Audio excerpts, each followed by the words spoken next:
Well, thank you so much for that, James. And let me just start by saying welcome to Chesterfield, to the 44th May Day, one of the very biggest and certainly the best May Day that there is anywhere in the country. And the work that James and the Trades Council put in here in Chesterfield is a big reason why this May Day is such a huge success. So thank you, James, for all that you do.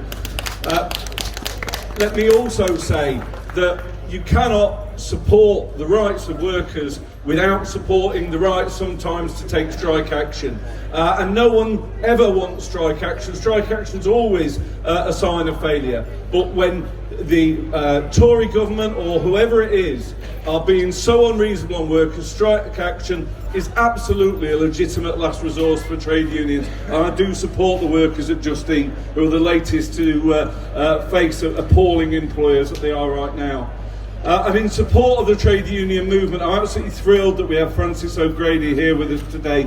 Frances has been an absolute giant of the labour movement, someone who's made the improvement of the lives of working people her mission throughout life, the first ever female General Secretary of the TUC, but not only a pioneer who's shown the difference having a talented woman at the top of an organisation can make, but someone who has demonstrated the very best trade union values. So Frances, from everyone here in Chesterfield and on behalf of the labour movement, thank you for everything that you've done. Let's have a huge round of applause for Frances, please.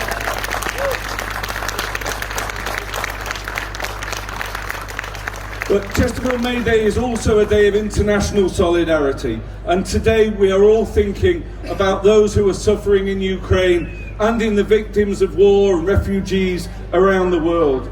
People in Ukraine are living and dying now at the threshold of hell, a genocide happening within our continent that we watch helplessly every day.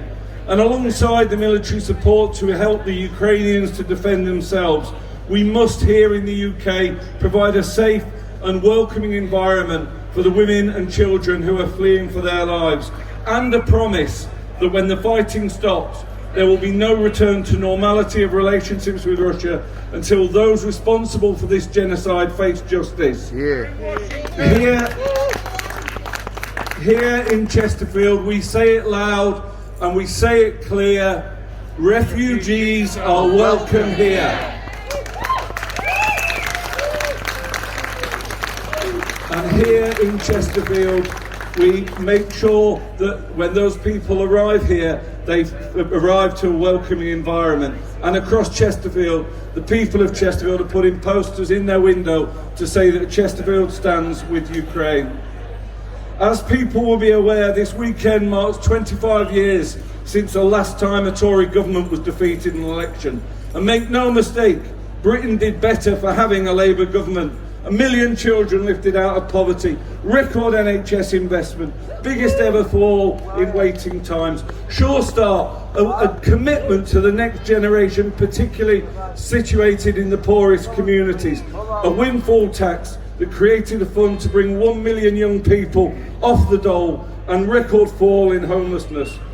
Britain wasn't only more equal, but it was fairer and safer too. We abolished Clause 28 and introduced civil partnerships so that people were free to be public about the people that they loved. We had peace in Northern Ireland. Peace in Northern Ireland and more police on our streets and so much more. But that was unusual. What usually happens in this country is we elect Tory governments. And under a Tory government, we've seen child poverty rise so much they've had to change the definition of what absolute poverty is. We've seen food bank usage become commonplace. We've seen a government that cuts taxes for the rich and cuts benefits for the poor. We've seen schools whose first duty is now to feed children before they can even start to educate them. We have a country with a mental health epidemic, and one in which our government can tolerate a nurse finishing her shift on the front line and having to visit a food bank on the way home in order to put food on her children's table. What a disgrace this government is when it dismisses working people in that way. Yeah. And we must recognise that you cannot tackle poverty unless you also recognise that obscene wealth is a part of that problem. The Tory Chancellor, his wife and the Health Secretary spend their time working out how not to pay taxes in the country that they claim to love, while cutting the wages and the investment in our public services that we all rely on. We need to say to those Tory tax dodgers, get out! You either pay taxes in this country or we'll vote you out. Meanwhile, this Tory government responded to the biggest pandemic in history by blowing literally billions of pounds of our money on dodgy deals with their friends, on PPE that couldn't be used, and a track and trace programme that didn't work. But it's not just economic incompetence and selfishness that these Tories must be remembered for. We have a police and crime bill that's just been voted through that outlaws the right to protest in a way that would make Putin blush in Russia. We've seen the spending of billions on a scheme to export refugees who fled for their lives away to Rwanda, something the Labour Party cannot tolerate. And just this week, we've seen the ending of the independence of the Electoral Commission, so that the civil servants who are supposed to investigate electoral fraud and financial misdoing answer to the party who regularly flout election law. This is not normal. This is a government that must be stopped.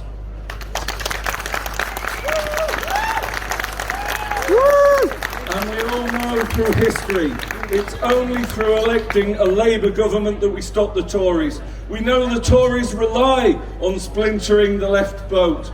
But in 1997, in 1964 and 1945 before it, it's when the Labour Party is strong that the Tories can finally be chucked out of office. And it's not just nationally, but locally we see the difference it makes. In these local elections, the Tories are going around saying they're local Conservatives. They're nothing to do with Boris Johnson and the Tories in Westminster. But here in Derbyshire, we see the difference that the Tories make. We have the Tories, as Councillor Hayes was saying before we set off, closing 7 care homes here in Derbyshire, in comparison to a Labour council that used to have free social care for the elderly and the vulnerable.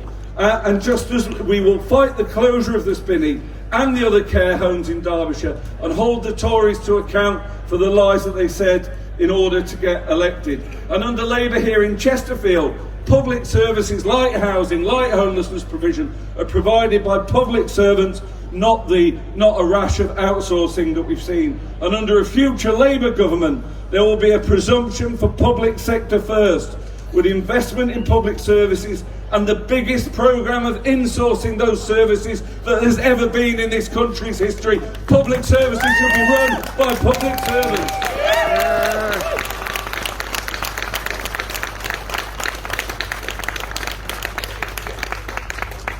And whilst a fairer economy requires a relationship that encourages growth and investment, so that relationship must be built on fairness. And that's why Labour are calling for a windfall tax on the producers of oil and gas, those massive polluters that will reduce the bills of 9.5 million people by £600 and knock everyone's bills down by £200, so that the excess profits of the energy companies no longer push millions and millions of British people into poverty.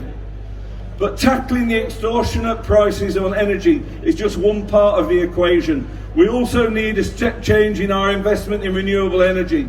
That's why under a Green New Deal, Labour would invest £28 billion every single year to make Britain the greenest nation on earth.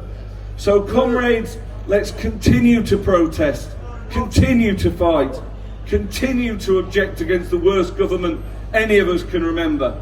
But let's also remember, we only change people's lives when these Tories are beaten.